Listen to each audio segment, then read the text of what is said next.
Hello everyone. कैसे हो सभी? आई होप सभी अच्छे होंगे। कैसा लेक्चर लग रहा है आप लोगों को? अगर लेक्चर अच्छा लग रहा है तो लाइक किया कीजिए। राइट, लाइक करो भाई। लाइक वो करते नहीं हो तुम लोग। लाइक करने में क्या जाता है, कमेंट किया करे। यही हमारे लिए एक टाइप से हमको क्या करेगा, एक्साइट करेगा कंटिन्यूअसली लेक्चर करने का। एक हमारे लिए मोटिवेशन का काम करता है आपका लाइक और कमेंट। राइट, तो लाइक किया कीजिए। ओके, तो कंटिन्यू करते हैं सर्कुलर मोशन को। सर्कुलर मोशन में हमने अभी तक काइनेमेटिक्स खत्म किया है और काइनेमेटिक्स से रिलेटेड बेसिक प्रॉब्लम हमने किए हैं। राइट, इससे रिलेटेड एडवांस प्रॉब्लम अलग से डिस्कस किए जाएंगे, जो उसका अलग से सीरीज चलेगा हर एक टॉपिक का जेई एडवांस के लिए। जो यहाँ पे हमने जस्ट जेई मेन नीट के लिए क्वेश्चन डिस्कस किया है, बेसिक क्वेश्चंस केवल डिस्कस होंगे यहाँ पे। बाकी एडवांस के लिए अलग से चलेगा। राइट, तो अब हम स्टार्ट करने वाले हैं डायनेमिक्स ऑफ सर्कुलर मोशन। तो कौन कौन से फैक्टर हैं जो पार्टिकल को सर्कुलर मोशन कराता है, कौन से फोर्सेस है जो पार्टिकल को सर्कुलर मोशन कराएगा, कितना एक्सेलरेशन देगा, किस डायरेक्शन में एक्सेलरेशन होगा, कौन कौन से फोर्सेस है, इसके बारे में हम डिटेल स्टडी करेंगे यहाँ पे। राइट, तो आप हेडिंग क्या देंगे? Dynamics of circular motion. Dynamics of circular motion. तो सर्कुलर मोशन का डायनेमिक्स क्या है वो हम यहाँ पे पढ़ने जा रहे हैं। तो before start the actual circular motion dynamics, हम थोड़ा न्यूटन्स लॉ का बेसिक समझते हैं। मान लीजिए कोई पार्टिकल है, उस पे बहुत सारे फोर्सेस लग रही हैं। एक तो एक्सटर्नल फोर्स एफ है, दूसरा एक नॉर्मल फोर्स लगा रहा होगा सरफेस, दूसरा एक mg है जो ग्रेविटी लगा रहा होगा। एक एक्सटर्नल फोर्स F1 है, दूसरा एक्सटर्नल फोर्स इधर से मान लीजिए F2 है। अगर पार्टिकल का एक्सेलरेशन इस डायरेक्शन में है और सरफेस रफ है तो एक फ्रिक्शन फोर्स लगेगा डाउनवर्ड डायरेक्शन में। तो ये सारे फोर्सेस है। राइट, अगर न्यूटन सेकेंड लॉ को हम यूज करें, if mass is constant the net force जो हॉरिजॉन्टल डायरेक्शन में होता है वो किसके बराबर? मास into acceleration along horizontal direction. तो जो भी फोर्सेस एक्स हॉरिजॉन्टल में लग रहा है, मान लीजिए इस डायरेक्शन को हमने पॉजिटिव मान लिया, तो F1 minus F2 minus of F equal to mass into acceleration. ये जो नेट फोर्सेस है वो किसके बराबर है? सारे फोर्सेस को आप ऐड अप करोगे तो आपको जो रिजल्टेंट मिलने वाला है वो है मास इनटू एक्सेलरेशन के बराबर। तो F1 F2 एक्सटर्नल फोर्स है, स्मॉल एफ ये वाला फ्रिक्शन फोर्स है, एन नॉर्मल फोर्स है जो इलेक्ट्रोमैग्नेटिक नेचर का होता है, mg ग्रेविटेशनल फोर्स है। अब ये सारे फोर्स का सम अप करके हमको जो मास इनटू एक्सेलरेशन मिला, तो क्या ये हम बोलेंगे m इंटू ए एक फोर्स है, एक टाइप ऑफ फोर्स है? नहीं, m into A is not a type of force. ये कोई टाइप ऑफ फोर्स नहीं है। सारे फोर्सेस का सम अप करेंगे तो मुझे क्या मिलेगा? मास इनटू एक्सेलरेशन। सर्कुलर मोशन में जब कोई पार्टिकल किसी सर्कुलर पाथ में चल रहा है, मान लीजिए इसका रेडियस r है, तो हमने क्या देखा है? एक पार्टिकल के पास अगर नॉन यूनिफॉर्म सर्कुलर मोशन में एक सेंटर की ओर एक्सेलरेशन होता है जिसको हम सेंट्रीपिटल या नॉर्मल एक्सेलरेशन बोलते हैं, और एक टेंजेंशियल एक्सेलरेशन होता है। तो सेंट्रीपिटल एक्सेलरेशन का क्या क्या हम बताया था हमने? What is the work of centripetal acceleration? It's only oscillate और revolve the particle in circular motion. ये क्या करता है? पार्टिकल को सर्कुलर मोशन कराने में हेल्प करता है। जैसे मान लीजिए कि स्ट्रिंग है, एक पॉइंट से हमने खुद को पकड़ लिया, दूसरे पॉइंट पे एक ब्लॉक को हमने अटैच करके उसको घुमाया। तो पार्टिकल जब सर्कल में मोशन कर रहा है तो mg नीचे की ओर एक टेंशन फोर्स लग रहा है जो सेंटर की ओर है, तो यही mg का कोई कंपोनेंट आएगा नहीं। मान लीजिए सरफेस जो है स्मूथ है तो नॉर्मल ने mg को बैलेंस कर लिया। जो टेंशन का फोर्स सेंटर की ओर है, वही टेंशन फोर्स क्या कर रहा है? पार्टिकल को सर्कुलर मोशन प्रोवाइड करा रहा है। पार्टिकल को सर्कुलर मोशन मान लीजिए एक सरफेस है, स्मूथ सरफेस है, यहाँ से पार्टिकल को हमने हिंज करके इसको ओमेगा से रोटेट करा दिया, मास एम है, इस पार्टिकल का मास एम मान लिया। तो सेंटर की ओर जो फोर्स लग रहा है यहाँ पे, अभी तो टेंशन है फिलहाल, एक ही फोर्स है, वो कौन है, टेंशन। नॉर्मल और एमजी तो एक दूसरे को बैलेंस कर रहे हैं, बट सेंटर की ओर जो फोर्स है, इस नॉर्मल और एमजी का कोई कंपोनेंट है क्या, नहीं है ना, राइट। सेंटर की ओर जो फोर्स है वो टेंशन ही है, और जो सेंटर की ओर जो फोर्स होता है, mass into acceleration towards centre, mass into acceleration towards centre. तो एक्सेलरेशन हमने क्या देखा था, AC equal to V square by R, V square by R. तो ये जो टेंशन फोर्स सेंटर की ओर लग रहा है, यही पार्टिकल को क्या कर रहा है, सेंट्रीपिटल फोर्स प्रोवाइड करा रहा है, यही पार्टिकल को सेंट्रीपिटल फोर्स प्रोवाइड करा रहा है। इसका मतलब ये नहीं है कि M V square by R एक टाइप ऑफ फोर्स है, मतलब M V square by R centripetal force जो है एक टाइप ऑफ फोर्स है। ये जो भी सेंटर की ओर फोर्सेस लग रहा है, वही उसी का सम अप करेंगे, सबको जोड़ेंगे तो उसका जो रिजल्टेंट मिलता है हमको किसके बराबर, M V square by R के बराबर। जैसे यहाँ सबका रिजल्टेंट किसके बराबर, एम इंटू ए के बराबर। इसका मतलब ये नहीं है कि एम इंटू ए या M V square by R एक टाइप ऑफ फोर्स है। M V square by R क्या है, जो सेंटर की ओर फोर्सेस लग रही है सभी का रिजल्टेंट है, सभी का रिजल्टेंट है। तो क्या लिखेंगे आप, net forces towards the center, towards the center is equal to mv square by r, that is net force towards center is mv square by r। मतलब सेंटर की ओर जितने सारे फोर्सेस है सबको जोड़ेंगे तो कितना मिलेगा, mv स्क्वायर बाई आर के बराबर, राइट। या भी इजकल टू ओमेगा आर भी हमने पढ़ा है, तो भी के जगह ओमेगा आर रख देंगे तो net force towards centre कितना आएगा, M by R, V is equal to omega R का whole square, that is M omega square R square by R. R से आर चला गया, सेंटर की ओर फोर्सेस क्या आ गए, एम ओमेगा स्क्वायर आर, या इसी को आप क्या लिखेंगे, M V square by R, right. The net force to our center is mv square by r और m omega square r। ये क्या करेगा, ये फोर्स पार्टिकल को सर्कुलर मोशन कराएगा, ये क्या करेगा, पार्टिकल को सर्कुलर मोशन कराएंगे। तो यहाँ पे क्या लिखेंगे, this force moves the particle in circular path। ये क्या करेगा, पार्टिकल को सर्कुलर पाथ में मोशन कराएगा। क्लियर है ना सबको, ओके। अब टेंजेंशियल एक्सेलरेशन का क्या यूज है,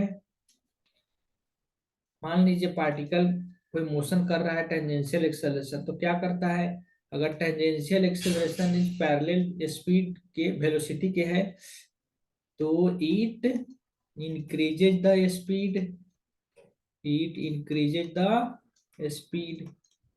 अगर ये टेंजेंशियल एक्सेलरेशन और वेलोसिटी अपोजिट डायरेक्शन में है, तो ये पार्टिकल को क्या करेगा, it is not parallel to v, then it decreases the speed। क्या करेगा, पार्टिकल के स्पीड को ये कम करेगा। तो टेंजेंशियल एक्सेलरेशन की यही यूज है, ये आपको जस्ट ध्यान रखना है। अभी हमने सेंट्रीपिटल एक्सेलरेशन के बारे में क्या बोला, this is M omega square R और M V square by R. अब जब कोई पार्टिकल सर्कुलर मोशन में चल रहा है, तो कौन कौन से फोर्सेस है जो डे टू डे लाइफ में हम देखते हैं पार्टिकल को सर्कुलर मोशन कराता है, कौन से फोर्सेस है उनको हेल्प करता है सर्कुलर मोशन कराने के लिए। क्योंकि सर्कुलर मोशन के लिए there must be a force towards the centre, there must be a force towards the centre, और वो किसका रिजल्टेंट किसके बराबर होता है, एमबीए स्क्वायर बाई आर, मतलब एक सेंट्रीपिटल फोर्स हमको चाहिए, सेंटर की ओर फोर्स चाहिए, राइट। तो क्या लिख लेंगे आप, for circular motion, there must be, a force towards the center, centre की ओर कोई ना कोई फोर्स होना चाहिए, तभी पार्टिकल सर्कुलर मोशन करेगा, राइट। तो कौन कौन से फोर्सेस हो सकते हैं वो हम यहाँ पे पढ़ने वाले हैं। तो फोर्सेस, हेडिंग क्या दे देंगे आप, forces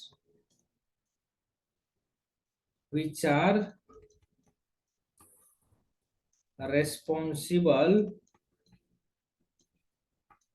responsible for circular motion, और सिंपली में हेडिंग क्या देंगे, circular turning off a vehicle on road, circular turning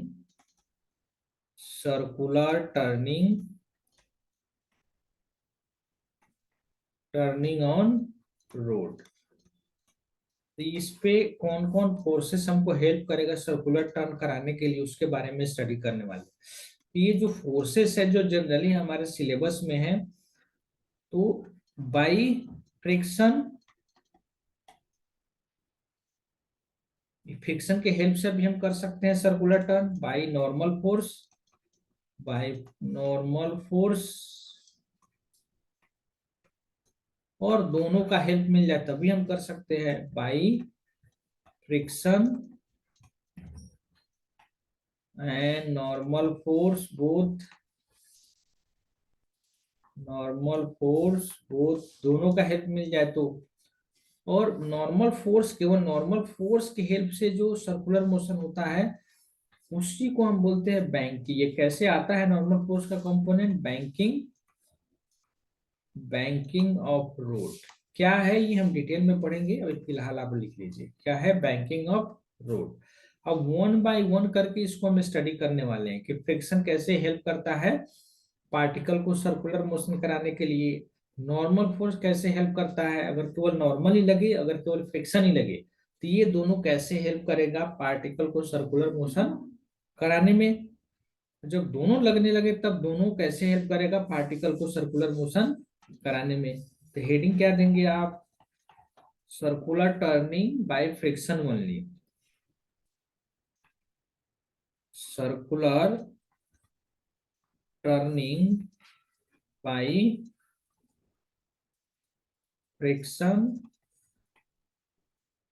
only. अगर फ्रिक्शन के हेल्प से ही क्या करना है कि वो सर्कुलर टर्न कराना है, तो फ्रिक्शन कैसे हेल्प करेगा। जैसे मान लीजिए ये हमारा एक सर्कुलर आर्क है, ये क्या है, सर्कुलर आर्क है, इस पे कोई व्हीकल चल रहा है, ये हमारा मर्सिडीज है मान लीजिए, ठीक है।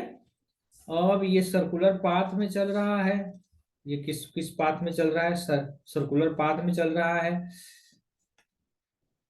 मान लीजिए सर्कल का रेडियस यहाँ पे है कहीं सी पे, जिसका रेडियस आर है।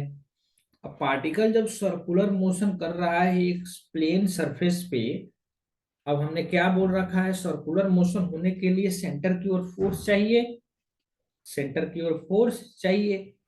तो यहाँ पे इस पार्टिकल को सर्कुलर मोशन कौन दे रहा है, ये तो फ्लैट सरफेस है, तो ये नॉर्मल हो गया, नीचे एमजी हो गया, तो इस नॉर्मल और एमजी का सेंटर की ओर कंपोनेंट तो आया नहीं।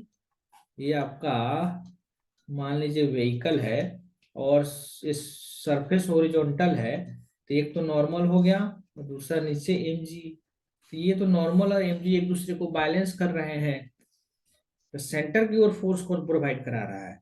तो होता क्या है जब पार्ट कोई भी व्हीकल्स या साइकिलिस्ट सर्कुलर टर्न लेता है, तो वो जो लोअर मोस्ट पार्ट है साइकिल या मोटरसाइकिल या कार का, दैट इज टायर, जो सरफेस या अर्थ के साथ कांटेक्ट में रहता है, सर्कुलर टर्न लेते वक्त उसकी टेंडेंसी होती है बाहर जाने की, किधर जाने की, बाहर जाएगी। तो इस टेंडेंसी के अपोजिट में एक फोर्स लगता है, उसी को हम बोलते हैं फ्रिक्शनल फोर्स, या स्टैटिक नेचर का होते हैं। किस टाइप के नेचर के होते हैं?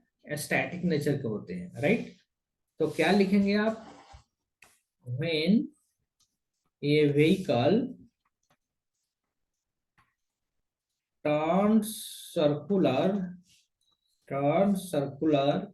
its lowermost part, इसी को हम क्या बोलते हैं? Tyre. having tendency to move outward, to move or slip outward, slip जो word ज्यादा सही, to having tendency to slip outward, so a static friction acts inward। तो सर्कल का सेंटर जिधर है उधर वो लगना शुरू हो जाता है। इनवर्ट का मतलब तो यही है ना। तो इसकी टेंडेंसी है बाहर जाने की, ऐसा नहीं कि वो बाहर जा रहा है। टेंडेंसी हमने सर्कुल फ्रिक्शन में क्या पढ़ा है? जब किसी पार्टिकल की टेंडेंसी हो चलने की, तो उस टेंडेंसी के अपोजिट डायरेक्शन में जो फोर्स लगता है उसी को तो हम स्टैटिक फ्रिक्शन बोलते हैं। तो यहाँ भी जो टायर है उसकी टेंडेंसी है बाहर जाने की, तो उस टेंडेंसी के अपोजिट में एक फोर्स लग गया, तो इसी को क्या बोलेंगे हम? Static friction. और ये किसके बराबर होगा? मान लीजिए स्पीड जो इस व्हीकल का v है और रेडियस r है, तो net force towards centre हम क्या पता है? mv²/r। तो सेंटर की, और यहाँ पे कौन सा फोर्स है? यहाँ पे फ्रिक्शनल फोर्स है F mv²/r। अब हमको पता है, व्हाट यू नो दैट, ये जो फ्रिक्शनल फोर्स आया स्टैटिक फ्रिक्शन, इसकी एक मैक्सिमम वैल्यू होती है जिसको हम क्या बोलते हैं? Limiting friction. क्या बोलते हैं? Limiting friction. ये जो मैक्सिमम वैल्यू है, ये जो अभी हमने फ्रिक्शन निकाला, ये लिमिटिंग से कम होगा। तो एफ हमने कितना लिखा ना? mv²/r, और this should be less than fl। fl किसके बराबर? Mu into N. ये नॉर्मल है, नीचे mg है, तो that is mv²/r should be less than equal to mu N किसके बराबर? mg के बराबर। तो ये m से m चला गया, क्या हो जाएगा आपका? v²/r should be less than equal to mu G. v² कितना? Less than equal to mu G r, that is v should be less than equal to √ mu G r। तो ये स्पीड कितना आ गया? ये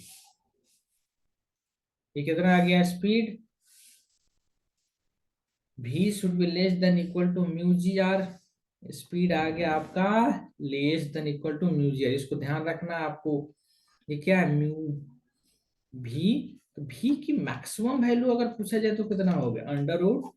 √mu G R, √mu G R. मान लीजिए कोई पार्ट जो व्हीकल आ रहा है उसका स्पीड √म्यू जी आर से ज्यादा है, if v is greater than √mu G R. इस केस में क्या होगा?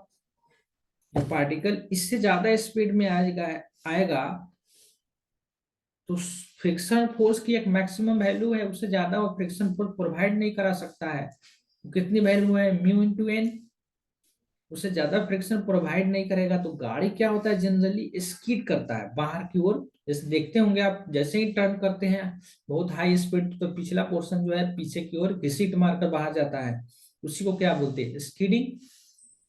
ऐसा इसलिए क्योंकि आपने जब भी इंक्रीज कर दिया तो हम म्यू तो इंक्रीज नहीं कर सकते, ये रोड का नेचर है और सरफेस जो कांटेक्ट में है।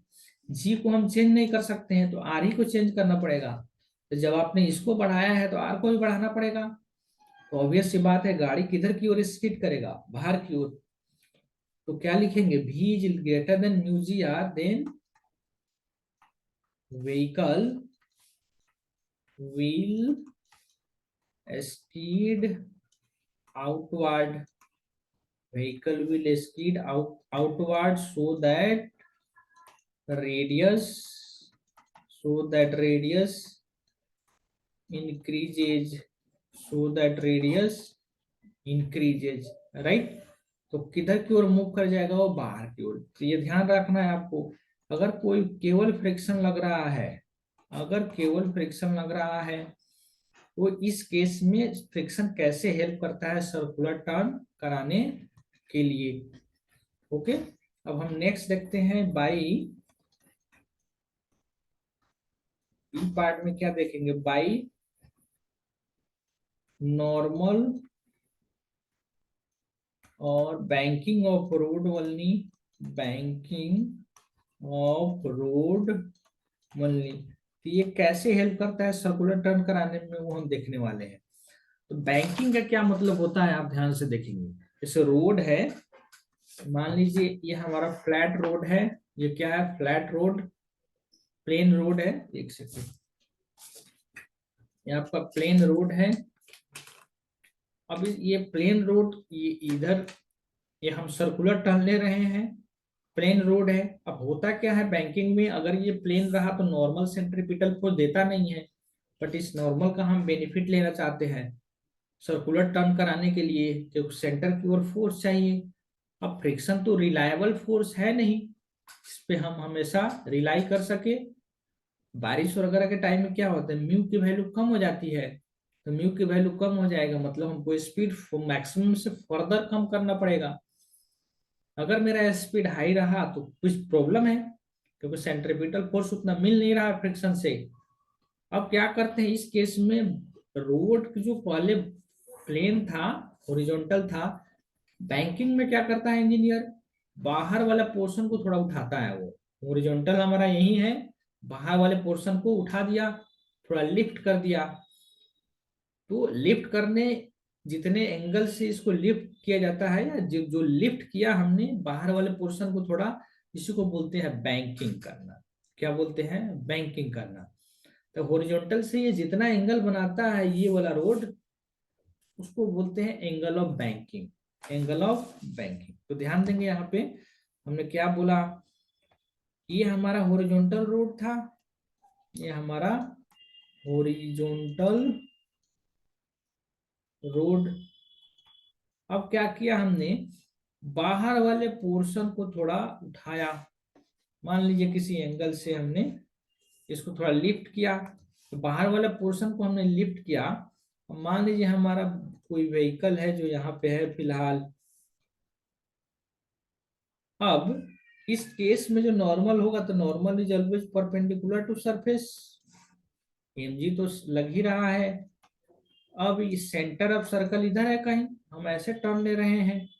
यहाँ पे ध्यान रखिएगा, आप जब आप यहाँ पे हैं, जब आप यहाँ पे है तो इतने रेडियस में घूम रहे हैं आप, जब आप यहाँ पे रहेंगे तो इतने रेडियस में घूम रहे हैं, जब यहाँ पे है तो आप इतने रेडियस में घूम रहे हैं, इस पॉइंट पे है तो इतने बड़े रेडियस में घूम रहे हैं, ये ध्यान रखना है आपको। अब ये एंगल थीटा हो गया, ये पाई बाई 2 माइनस थीटा, इधर कितना हो गया, ये भी थीटा। तो इसकी ये है और ये दोनों के बीच नॉर्मल है, ये कितना बच जाएगा, पाई बाई 2 माइनस थीटा, ये थीटा। तो क्या नॉर्मल का सेंटर की ओर कंपोनेंट आ रहा है फिलहाल, इस नॉर्मल का इस सेंटर की ओर कंपोनेंट, मान लीजिए सेंटर है, कितना आ रहा है, एन साइन थीटा। इधर की ओर कंपोनेंट कितना मिल गया आपका, एन कॉस थीटा। तो ये एन कॉस थीटा, ऐसा तो नहीं है जैसे सर्कुलर टर्न लेते हैं तो कि हम ऊपर की ओर उठने लगते हैं, मतलब एन कोस थीटा जो है वो किसको बैलेंस कर रहा है, एमजी को। और एन साइन थीटा जो इधर की ओर आया, ये क्या कर रहा है, पार्टिकल को सर्कुलर मोशन कराने में हेल्प कर रहा है, मतलब सेंट्रीपिटल फोर्स प्रोवाइड करा रहा है। तो क्या लिखेंगे, N sine theta provides required या necessary required centripetal force, centripetal force. तो ये एन साइन थीटा हमने क्या पढ़ रखा है ऑलरेडी, जो सेंटर की ओर फोर्सेस लगती है वो किसके बराबर होता है, the net force towards centre is M V square by R. Centre की ओर अभी फिलहाल फोर्स कौन है, एन साइन थीटा, क्योंकि हमने क्या बोला है कि ओनली अभी फ्रिक्शन अब्सेंट है। मान लीजिए पूरा का पूरा सरफेस ये स्मूथ है, बट उसको बैंक किया हुआ है, रोड को थोड़ा उठाया हुआ है। इस केस में क्या हो रहा है ये हम देखना चाहते हैं। टेन साइन थीटा किसके बराबर, mv²/r। तो this is for circular motion. For vertical equilibrium, vertical equilibrium में क्या होना चाहिए, नेट फोर्स जो वर्टिकल में है वो 0 के बराबर। तो ऊपर की ओर कौन कौन फोर्स है, एन cos थीटा, नीचे की ओर mg। This is equation 2, this is equation 1। अब 1 और 2 को डिवाइड कीजिए, तो operate 1/2, N sine theta by N cos theta, this is mv²/r divided by m into G. N से एन चला गया, एम से एम चला गया, ये tan थीटा क्या हो जाएगा आपका, v²/rg। tan theta v²/rg। यहां से जो थीटा आएगा, आर क्या, radius of curvature, radius of curvature. ये जो थीटा आया यहां से tan इनवर्स v²/rg, इसी को क्या बोलते हैं, बैंकिंग एंगल। क्या बोलते हैं इसको, बैंकिंग एंगल। कितने से लिफ्ट किया है हमने रोड को, हॉरिजॉन्टल है हमारा। ये लिफ्ट, जितने से भी रोड को लिफ्ट करते ऊपर की ओर उठाते हैं, उसी को क्या बोलते हैं, banking angle. Theta is called banking angle. क्या नाम दिया इसको, बैंकिंग एंगल। ओके, तो कितने के बराबर होता है, tan theta equal to v²/rg। ये ध्यान रखना है आपको। थीटा क्या है, जब रोड के आउटर पोर्शन को हम थोड़ा लिफ्ट करते हैं, तो इस केस में जो नॉर्मल है वो भी हेल्प करता है, सेंट्रीपिटल फोर्स प्रोवाइड करता है, जो पार्टिकल को सर्कुलर मोशन कराने में हेल्प करता है, राइट। अब ये दोनों लगने लगे तब क्या होगा, जब दोनों लगने लगे तो क्या होगा, तो सी केस में क्या लिखेंगे, बाई फ्रिक्शन एंड नॉर्मल और बैंकिंग बोथ, बैंकिंग दोनों लगने लगे तब क्या होगा ये देखने वाले हैं हम।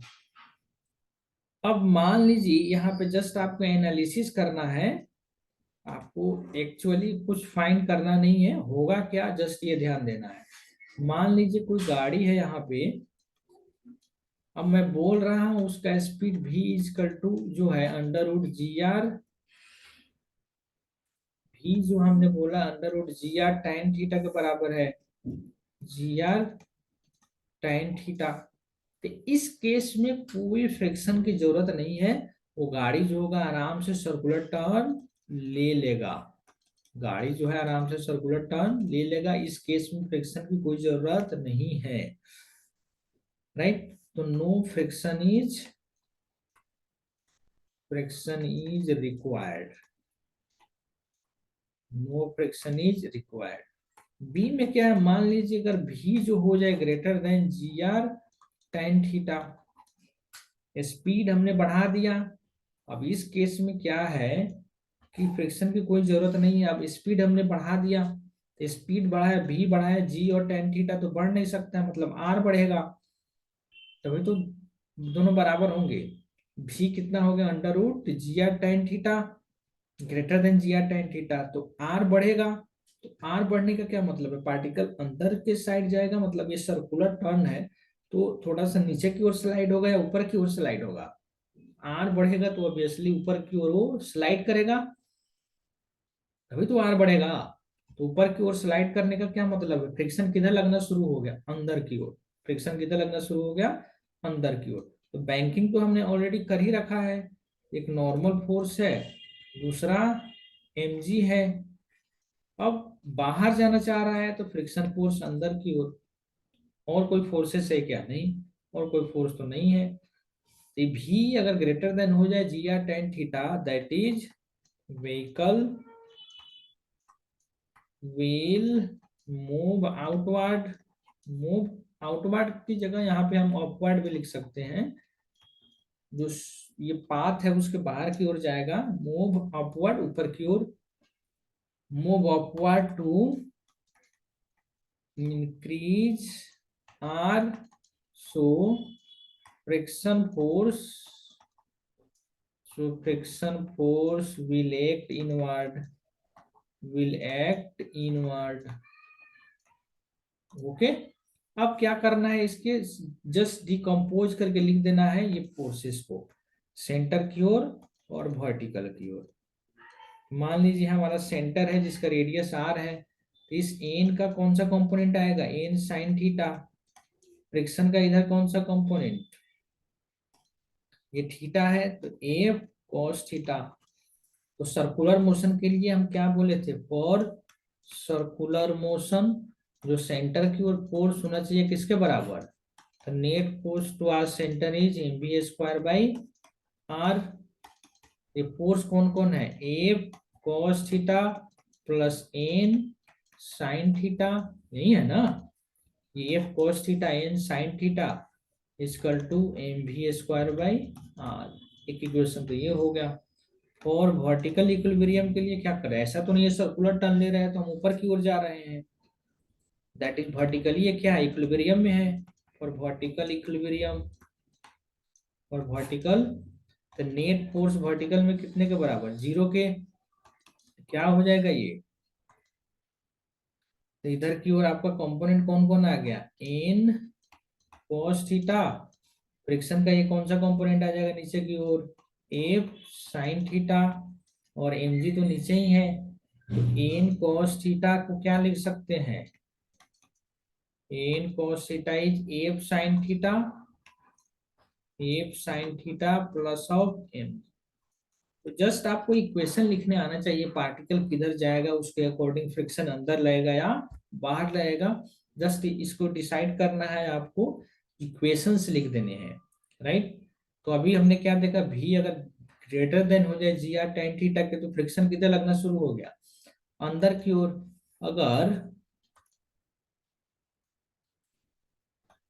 If V is less than under root G R tan theta, इससे छोटा हो जाए तो छोटा होने का क्या मतलब है, जी और टेन थीटा तो हम एडजस्ट कर नहीं सकते हैं तुरंत, तो आर को एडजस्ट करना पड़ेगा। तो आर को एडजस्ट करने का क्या मतलब है, रेडियस को घटाना पड़ेगा।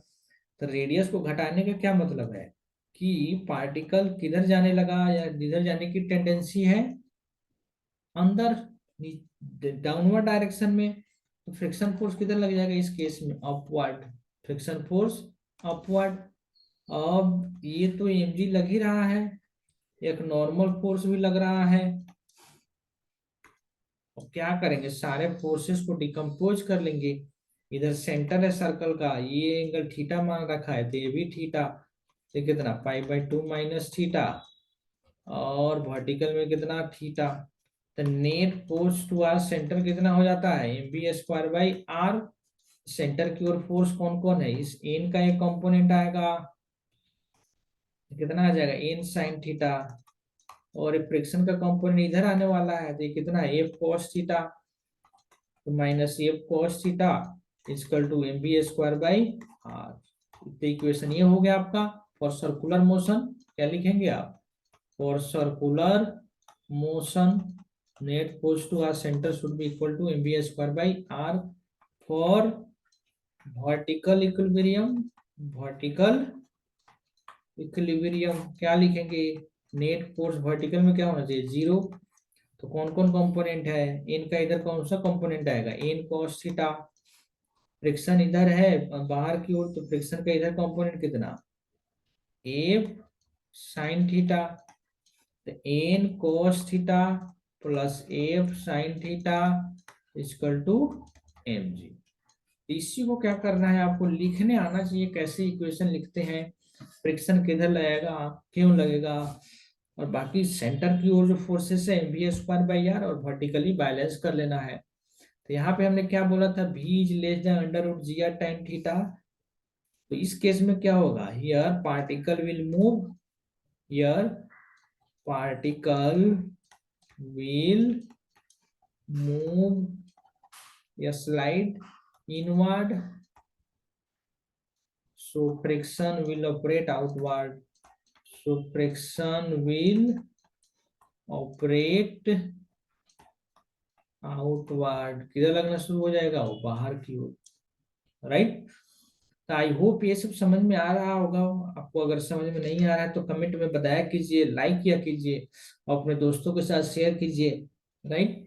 तो मिलते हैं नेक्स्ट लेक्चर में। द नेक्स्ट लेक्चर में हम डायनेमिक्स और सर्कुलर मोशन से रिलेटेड क्वेश्चन करेंगे और भी चीजें डिस्कस करेंगे हम, राइट। और एप्लीकेशन ऑफ, क्या बोलेंगे, सर्कुल मतलब यूनिफॉर्म सर्कुलर मोशन या नॉन यूनिफॉर्म सर्कुलर मोशन को हम डिटेल में नेक्स्ट लेक्चर में हम प्रॉब्लम्स करेंगे और थोड़े बहुत इससे रिलेटेड जो थियरी है वो हम डिस्कस करेंगे, राइट।